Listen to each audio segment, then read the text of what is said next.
हमारे वैज्ञानिकों ने माने महर्षियों ने ये देखा कि जीवन के दिनों में माने अगर ठंड के दिन है तो शरीर में क्या प्रकोप ज्यादा है, बरसात के दिन है तो शरीर में क्या प्रकोप ज्यादा है, गर्मी के दिन है तो शरीर में कौन सा प्रकोप ज्यादा, प्रकोप माने वात पित्त कफ, ये तीन ही तरह के, तो उनको संयमित रखने के लिए कौन सी चीजें प्रकृति ने दी हैं, तो व्यंजनों में वही चीजें डाली गई हैं। जैसे अब मैं आपको थोड़ा और स्पष्ट करता हूं, यह बात अमूर्त है लेकिन अब थोड़ी मूर्त करता हूं। सर्दी के दिनों में जितने भी त्योहार आप मनाते हैं या जितने भी त्योहारों में आप अपने जीवन को लगाते हैं, ये सब त्योहारों में आप देखो भोजन ज्यादा से ज्यादा आपके हिसाब से गरिष्ठ होता है। प्रिपरेशन कुछ इस तरह के होते हैं, जैसे आप तिल खा रहे हैं, सर्दी के दिनों में भरपूर तिल खाया जाता है और तिल के तरह तरह के व्यंजन बनाए जाते हैं। अगर आप गुजरात में रहते हैं तो अड़दिया खाया जाता है, अड़दिया। दुनिया का इससे अच्छा शायद कोई पकवान ना हो, अड़दिया जिसको कहा जाता है, उड़द की दाल का बनता है अड़दिया। ऐसे ही राजस्थान के कुछ इलाकों में विशेष पकवान है, ऐसे उत्तर प्रदेश के इलाकों में कुछ पकवान है। लेकिन अगर महसूस करें तो ये सब भारी हैं, भारी गुरुत्व है इसमें। बागभट्ट जी ने एक शब्द इस्तेमाल किया, गुरुत्व वाले पदार्थ, माने भारी हैं, आसानी से नहीं पचते, धीरे धीरे पचते। अड़दिया तो आसानी से नहीं पचेगा, तिल की चीजें भी आसानी से नहीं पचने वाली हैं।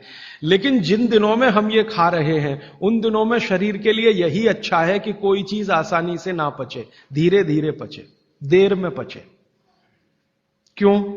अब ये ठंडी के दिन होते हैं तो ठंडी के दिनों में शरीर में पित्त जो है ना थोड़ा कम होता है, पित्त थोड़ा कम होगा, वात ज्यादा बढ़ा हुआ रहेगा और कफ सबसे ज्यादा बढ़ा हुआ रहेगा ठंड के दिनों में। अब कफ सबसे ज्यादा बढ़ा हुआ है तो कफ का असर हमारी जठर अग्नि पर है। अब कफ का असर जठर अग्नि पर है तो जठर अग्नि भी थोड़ी कम रहती है, थोड़ी, जो गर्मियों के दिनों में वो भड़कती है उतनी नहीं होती। तो अगर आपकी जठर अग्नि कुछ कम है, कफ के प्रभाव में है, तो आप भोजन भी ऐसे खाइए जो तुरंत पचने वाले नहीं है, धीरे धीरे पचने वाले हैं, ताकि जठर अग्नि उसके साथ मेल कर ले अपनी गति का। ऐसे समझ लो जठर की गति कम होती है तो खाया जाने वाला खाना भी कम गति से पचने वाला हो तो बहुत अच्छा है। तो सोच समझकर यह तय किया गया कि सर्दी के दिनों में तिल खाना है, सर्दी के दिनों में मूंगफली खानी है, सर्दी के दिनों में गुड़ खाना है, सर्दी के दिनों में घी सबसे ज्यादा खाया जाता है। और आपने अक्सर वैद्यों से सुना होगा सेहत बनानी है तो यही दिन सबसे अच्छे हैं, माने खूब अच्छा अच्छा खाओ। और भगवान का दिया हुआ भी इन महीनों में भरपूर होता है। तिल भी इन्हीं महीनों में आते हैं, मूंगफली भी नई इन्हीं महीनों में आती है, चने भी इन महीनों में नए आते हैं। तो अच्छा खाना खाने का समय यही माना जाता है सर्दियों का। और अच्छा खाना वो जो गुरुत्व वाला है, गुरुत्व वाला वो जो थोड़ा धीरे धीरे धीरे धीरे पचता है।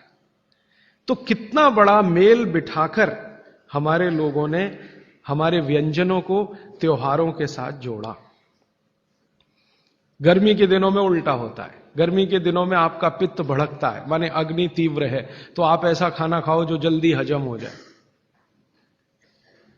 बारिश के दिनों में सम रहता है, पित्त जो है बहुत ही कम होता है, तो बारिश के दिनों में यह कहा जाता है कि भैया सबसे हल्का खाना खाओ बारिश के दिनों में, क्योंकि पित्त उस समय सबसे कम है।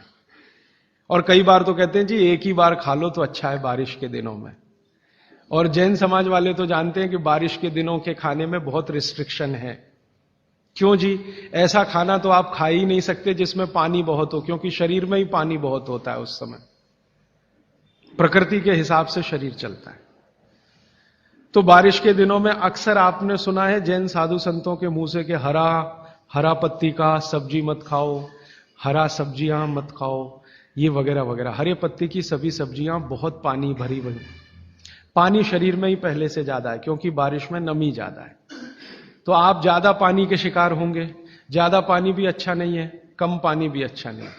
तो इसलिए साधु संत जो कहते हैं वो भी कुछ विज्ञान के आधार पर कहते हैं।